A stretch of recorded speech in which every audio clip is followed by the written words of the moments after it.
It was once known as a two-day event, but in recent years the Sunderland International Airshow has grown bigger and bigger, resulting in the addition of an extra day being added, transforming it to what is now known as a three-day event.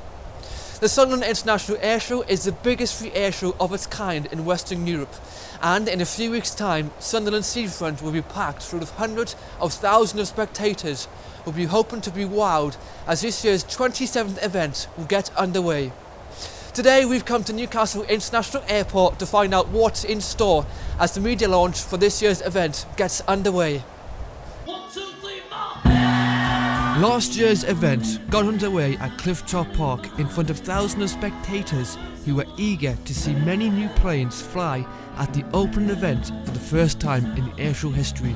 Unfortunately, low cloud meant that planes were cancelled and spectators were forced to settle with live entertainment on stage, with performances from top tribute band Them Beatles, the Shoe Shop Quartet and many other performances. I was feeling sad that people wouldn't get to see what I knew was going to be a great display, but I was confident that there would still be things for them to enjoy on site, and that's part of the months of planning that go into it, to actually say, well, what are we going to do if this happens, and what are we going to do if that happens? So it was really unfortunate, but I hope that everybody still had a good time, and certainly looking at them all on the evening, they definitely did. We're always looking for different things to do and ways to improve the airshow. So every year we sit down and go, well, what can we do? What can we expand? And the Friday is a bit that still has potential to do that, and definitely it's becoming more and more popular. So trying to find new, different things for people to enjoy. I've actually been scheduled to do it a couple of times before, including last year, and we literally got to within half a mile of the show site, and the fog was there. So unfortunately the show got cancelled, so really great to be invited to do it again, and hopefully to achieve it this year. This year, the Friday night launch event is set to be even bigger and better, with live entertainment set to begin at an earlier time of 4 p.m, including music from The Voice and Miss Sunderland contest Olivia Lawson, the late Poets, George Shovelin and the Radars, Her Majesty's Royal Marine Band, and to top things off, Top Eagles tribute band Illegal Eagles, along with a pack flying programme including some of the world's most renowned aircrafts, will round off the evening.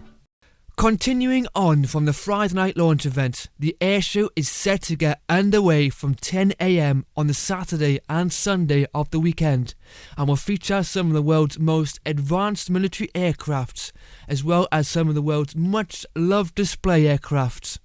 I'm Flight Lieutenant Toby Keeley. I'm a Hawk instructor, a fast jet instructor, and I'll be displaying the Hawk T2 at Sunderland Airshow as part of our roll demonstration. It's the first time the Hawk T2, which we fly, has been part of an airshow. This T2 is a bit different to the T1, and that's the one that the Red Arrows fly. And the big difference is the computer's pretty much inside, and all the switches that sets the guys up really well for their future on the frontline aircraft. Ben and I arrive as a pair of aircraft. We're going to arrive at 600 miles an hour down to 100 feet with explosions as well, so hopefully a dramatic entrance. So as part of that, we're also going to be doing some close formation flying, similar to the Red Arrows I guess, but obviously just the two aircraft.